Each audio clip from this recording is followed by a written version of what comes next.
Hey guys, welcome back to my channel. If you're new here, hi, my name is Larki. I make lifestyle and true crime videos. If you're not, welcome back and thank you for joining me for another video. So, quick backstory. I have been contemplating going vegetarian for some time for no particular reason really. I just wanted to see what it'd be like to cut out meat. And so I thought it'd be fun to turn it into a what I eat in a work week. Now, specifically a work week because I, like I'm sure a lot of you, have a 9 to 5, and whenever I'm like trying to eat cleaner and like not eat a lot of or spend $1 million on takeout whenever I order food, I struggle because I typically have to plan out my lunches. I have to be mentally prepared to get home and cook dinner, and that's really like what ends up causing me to like fall off the wagon. Now, let me preface this by saying that I only cut out meat. So I did have dairy, I did have eggs. So if you're watching this video and you're like, this girl's eating a ton of cheese for someone who's vegetarian, I know. I know I did. The point was just to cut out meat. So let's just have fun with this. I hope you guys watch this video with an open mind. There were some meals that I did record, like kind of like little cook with me's, so I hope you guys like that. And then I do still live at home, so the days that I didn't really feel like cooking, I asked my mom to cook, to be honest. But I did plan out everything in advance, and I did go grocery shopping for everything, so you will see that. So without further ado, let's just go ahead and get into the week. A big part of the week for me was being prepared, so I found a few make-ahead breakfast recipes, including these little egg muffins that I ended up having a few days.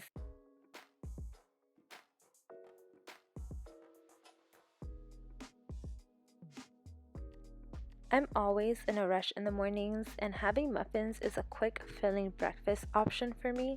These egg muffins were very reminiscent of the Starbucks sous vide egg bites.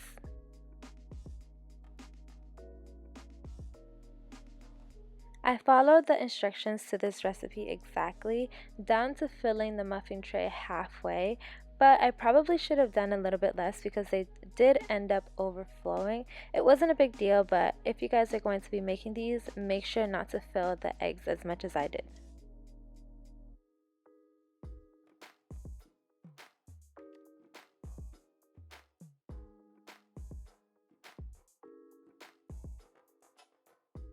I had some spinach left over, so I turned it into a little side salad, and on this day I did have a dentist appointment, so I had a late breakfast and I didn't want to eat too much. As much as you plan to be prepared, sometimes things happen, like me forgetting to get lunch for this day. This is my favorite frozen pizza. It is not the best, but it is so delicious. Look at this. I'm literally salivating looking at it. If you don't have time to cook, don't feel like cooking, or just want a quick meal, throw a little bit of balsamic reduction on this and chef's kiss. Thank me in the comments. Say hello to my pup as we move into my snack for this day. I had a parfait, threw some berries on top with some slivered almonds, and I used dairy-free coconut yogurt. For dinner, it was the beginning of the week. I was feeling it, and I decided to get a little crazy with an eggplant lasagna. I'm not a big fan of eggplant, but I wanted to go into this little challenge with an open mind, and this lasagna changed my life. We all know sauteed garlic and onions are essentials in the kitchen, but at this point right here is when I knew this was about to be good. I just realized I have not been explaining anything, but I will be linking all the recipes down below.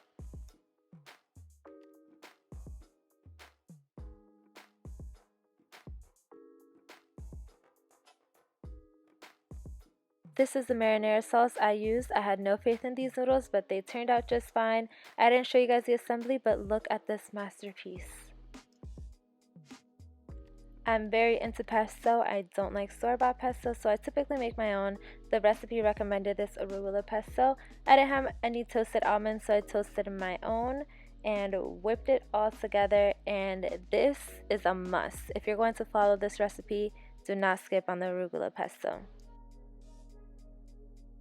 I'm one of those people that eats with my eyes, and I put a lot of effort into my serving and plating, but lasagna is not one of those foods that you can easily serve. But trust me, this tasted a lot better than it looks. Try it and get back to me. I have a chai tea every morning. This milk is essential. I love the flavor it gives. I just had egg muffins again with a little avocado and tomato side salad. Whenever I cook dinners, I typically have leftovers for lunch, so my lunch isn't too exciting on most days, and then I had berries as my snack. I was still feeling very motivated, so I made a broccoli cheddar soup for dinner this day.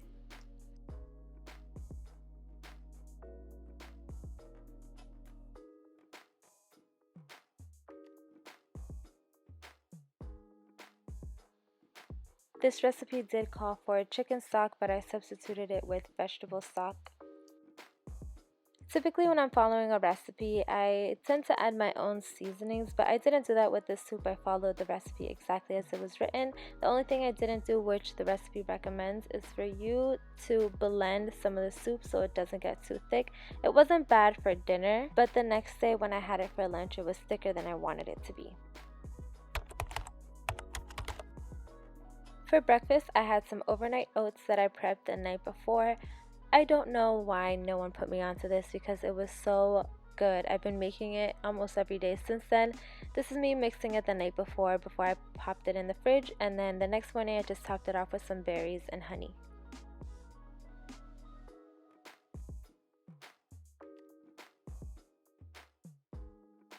For lunch, I had some leftover broccoli cheddar soup, and then for my snack, I had another parfait.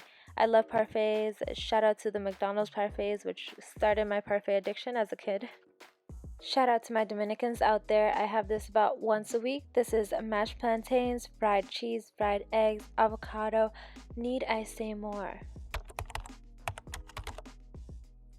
This day was another egg muffin morning. Side note, is putting ketchup on your eggs an unpopular opinion? This panini lives in my mind rent-free. It's a caprese panini, and the fries are perfect. I was craving this all week for lunch. For my snack, I had some berries, and for dinner, this is something I throw together when I don't have too much time. It's some pasta with a sauce made of olive oil and lemon. I throw some Parmesan cheese on top and fire roasted tomatoes. On this day, I had oatmeal for breakfast, and I love adding bananas and raisins to my regular oatmeal. Today was another quick lunch situation. I ordered some vegetable sushi, which was surprisingly really good. I love pasta, so we had to have another pasta night for dinner. This sauce was actually made out of broccoli, so it's a great way to incorporate veggies into your sauce, and then I added Parmesan and fire roasted tomatoes on top. Alright, so that was everything that I ate that week, and to be honest, everything was so good. There were some things that I was a little apprehensive about, like the eggplant lasagna. I'm not a big fan of eggplant, but it was so good. Like, I found myself craving it since then. And at the end of the week, I didn't really find myself like craving meat. Like, I'm not a big meat eater like that anyway. Like, obviously I have meat pretty much daily, but I wasn't really like missing it, and I could have kept going for longer. That Saturday night, we had hibachi, and the salmon hibachi was calling my name, okay? Like, I feel like I can very easily cut out meat from my diet, but seafood has my heart and soul. Like, I feel like I can really be pescatarian before anything. Thank you guys so much for watching. If there was anything out of any of the meals that you feel like you've tried, or if there's any recipes, like if you guys are vegetarian or anything like that, or vegan, if there are any recipes that you know for a fact are so good, drop them down below and I'll try them. I want to incorporate veggies a lot more into my meals. Like, that's really one of my goals for 2021. Thank you guys so much for watching. I do hope that you like, comment, and subscribe so you never miss an upload, and I'll see you guys in my next video.